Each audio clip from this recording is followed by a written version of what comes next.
Have you ever watched a man cross a room for a woman who said nothing? No wink, no wave, just a presence that made him move. Tonight, I place that power in your hand. I call it the royal witness. One ritual, a few careful moments, and the room does your work for you. Listen to me closely. Ordinary women try to convince. Queens allow others to testify. The royal witness is the art of being seen as the prize before you even speak to him. Not bragging, not chasing. Witnessed. And once a man witnesses your value through other eyes, he feels a pull he can't argue with. He'll call it a hunch, a vibe, fate, but you will know it was design. Picture my throne room, columns warmed by lamplight, coal dark eyes, gold catching fire. I never entered alone. I entered with witnesses, soft greetings, small privileges. The air itself bowed. In modern rooms, the principle is the same. You do not walk in, you arrive. You do not wait, you position. You do not hope, you orchestrate. The first move is the entrance frame. Do not slip inside like a shadow. Give yourself a stage, a doorway, a pause, a slow breath that says, I am here, and I know it. When you cross the threshold, stop for the length of a heartbeat. Shoulders down, chin neutral. One soft smile to no one in particular. An open, unhurried scan, like the room is approaching you. This is your opening spell, little but unmistakable. Now, choose your witnesses. Not friends who cling, not men performing. Choose 3 types. First, the keeper, someone who runs the space. A hostess, a bartender, a barista, a receptionist, someone whose approval signals order. Learn a name before you need it. Use it once, early. Hi, Maya. Warm, easy, confident. A named welcome is a crown. When the keeper treats you as expected, he sees a rule has already been written about you. Second, a peer. Not a best friend. An acquaintance who floats lightly. She greets you. You exchange a quick sparkle. Something simple. You look dangerous tonight. A laugh. A brief touch. Then you both separate. This shows you belong to a constellation, not a cling. Third, the stranger witness. A neutral person. The person who holds a door. The one who steps aside.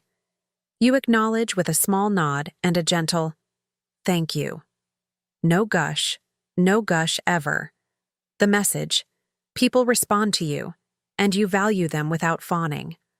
All this happens in the first 2 minutes. No chasing, no performing. It's a mural painted with tiny strokes. He watches, maybe from the bar, maybe from a corner. He registers patterns without knowing. People remember patterns, not speeches. The keeper knows you. A peer glows at you. Strangers soften around you. His primitive brain whispers, she is safe to desire. She is valued. She is rare. Now, the Laurel Loop. This is how you create a current that circles back to you. Choose one micro-activity that gives you small, repeat visibility. Not frantic, not static. Order a drink of character. Not sugary, not childish. Something with a silhouette. An espresso in a demi-tasse. A martini with a twist. A jasmine tea in glass. The vessel becomes a prop, a signature, a quiet banner. Even water can be royal if the glass is clean and the hand that holds it is still. When the keeper brings it, greet with the line I call the golden nod. You remember my favorite. Calm, pleased. The words are simple. The subtext is wealth, the wealth of being known. He hears it. He sees it. He feels that itch. Who is she that people memorize her preferences? Every few minutes, move with intention, station to station. 10 steps, pause, pivot, not aimless, not rigid. You create edges, you create views. Show profile, show eyes, show the curve of your smile, but never everything at once. Leave a touch of mystery in every angle. If someone greets you, keep it light. Keep it short. End first with a warmth that blooms and closes. I'll be back. with a tiny promise you can fulfill or delay. If you have a friend, plant one line she can deliver in front of him once. Not praise. Description. Praise feels like campaign posters. Description feels like truth. She always remembers people's birthdays, tossed like a feather. Or, she tries ugly desserts because she knows they taste best. These lines are strange, small, and human. They create intimacy without exposing you. He hears it and imagines stories. Do not be loud. Queens never compete with thunder. Your power here is in the contrast. Stillness in a buzzing room. Laughter that isn't scattered. It's contained, like a candle's flame. Eyes that land, and then glide away. Every exit leaves a thread hanging. Every thread invites pursuit. Timing now. Watch him in the corner of your eye. Does he look twice? Does his body angle shift toward you when you pass? Does he mirror your pace as you drift from keeper to peer to window? Good. That's the royal witness functioning. You are not pulling him. The room is pushing him. When you pass near him, let your eyes circle him once. Collarbone, jaw, eyes, and then move on. A circle, not a stare. I call it the Laurel glance. It suggests, I could crown you, but not yet. The first time, no smile. The second time, a soft exhale in the nose. The third time, a slice of warmth. 2 seconds of human sun. You are writing a rhythm he can feel but cannot name. If he speaks first, you have already won. If he does not, create a chance for him to witness kindness. Drop a small thanks to the keeper, a quiet compliment to the peer, a moment of patience with a crowded line. No performance. The witness must feel accidental. Think of it like the scent of jasmine. You notice it more when it drifts. When he finally approaches, do not turn your whole body at once. Give him your face, then your shoulders, then the rest. Meet words with velvet. We've been sharing the same air is better than, hi, or, you've been very disciplined, staying over there. These lines play with shared awareness. They confirm his courage without dousing the spark. Here's the mistake ordinary women make. They compensate. They overfill the silence. They explain. They perform their resume. Queens don't. You keep your answers short, textured, and suggestive of stories he hasn't earned yet. I collect mornings, when he asks what you do. I'm loyal to good coffee and inconvenient books, when he asks what you like.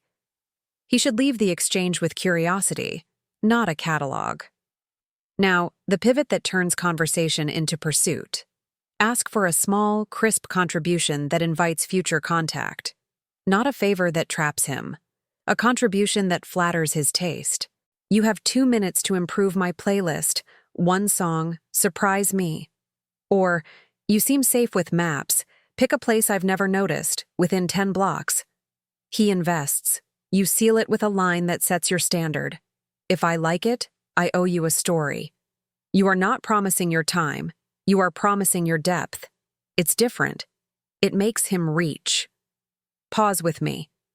Which part of the royal witness will you play with first? The entrance frame, the Laurel Loop, or the pivot line? Tell me in the comments. And if this awakened something royal in you, tap like and join our circle. I will keep your throne polished. Next, your exit. You will not vanish. You will leave a contour. 2 steps back. A hand on the edge of the bar. A final, soft sentence. I like how you look at things. Or, this room improved after you arrived.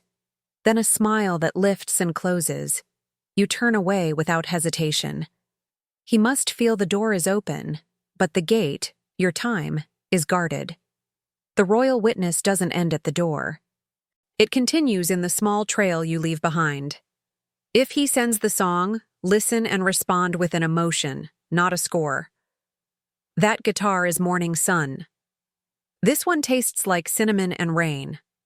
The language keeps you in his senses.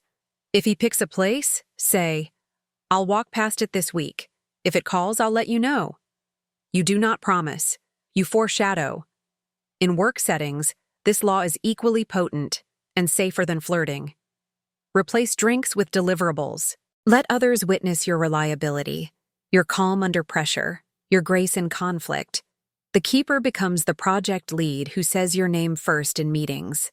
The peer becomes the colleague who thanks you for clarity. The stranger witness is the intern who lights up because you remembered their note. The man in the room watches how the room bends toward you, and suddenly he aligns. Professional pursuit becomes sponsorship, collaboration, advocacy. He moves toward your orbit because the system already does. On social platforms, curate witness moments, not bragging slides, glimpses that show you recognized, not self-declared. A barista's doodle on your cup with your name spelled right. A text from a friend saying, "You made my interview day calm." A book with a folded page and a handwritten note, "Come back to this." Stories that say, "Others see me, others trust me, others invite me." These are digital witnesses. They create pursuit without a single thirst trap. There are dangers, and I will name them so you are never clumsy. Do not stage applause. Forced witnesses backfire. The room smells desperation the way camels smell water. Keep it subtle, keep it true. Do not overfeed. Too many witnesses create noise. 2 or 3 brush strokes make a portrait. 20 make a mess. Do not punish the man for noticing you. Reward courage, not volume. If he comes respectful, meet him with warmth. If he comes entitled, the crown does not fit. Smile, decline, move. There is a deeper psychology humming beneath all this. Men do not only want beauty, they want to be right about their desire. Witnesses grant him that feeling of correctness. He doesn't fear looking foolish if the room already reads you as valuable. His risk decreases. His pursuit increases. You are not tricking him. You are revealing yourself through context. That is the essence of elegance. Truth arranged. Let's refine your 3 anchors for tonight. Anchor 1, entrance frame. Prepare before you arrive. Know one name. Choose one signature drink or object. Decide your first line. Then, pause at the threshold and let the room arrive to you. If you do nothing else, do this. Anchor 2, Laurel Loop. Create gentle motion and repeat visibility. Don't sit dead center. Don't hide in corners. Flow along the edges where curiosity lives. Touch 3 points in the room, then return to the first. Patterns breed comfort. Comfort breeds approach. Anchor 3, the pivot promise. Have a line ready that invites his taste. Make it small, make it specific, make it playful. The promise you give is not your time, it's your story if he qualifies. If you feel shy, promise me this. You will practice the smallest piece. The golden nod with the keeper, or the laurel glance as you pass, or the 2-second pause at the door. Micro moves, repeated, turn into a throne. And understand this final truth. Power that needs to shout is not power. Real power is quiet. It arranges space. It allows the world to testify on your behalf. When a man watches you be welcomed, thanked, remembered, he does the math. He moves. I leave you with one last line for your night. Whisper it to yourself as you stand at the door. I do not sell. I am seen. Then enter like you never needed permission in the first place. The royal witness will do the rest. Now go. Paint the room with small kindness. Let the keeper remember your favorite. Let a peer toss you a bright feather of truth. Let the stranger hold the door and reward him with a nod that feels like sunrise. And when he finally reaches you, let him discover what the room already knew. The crown fits. You've learned one of my quietest weapons. Use it with grace. Use it for good.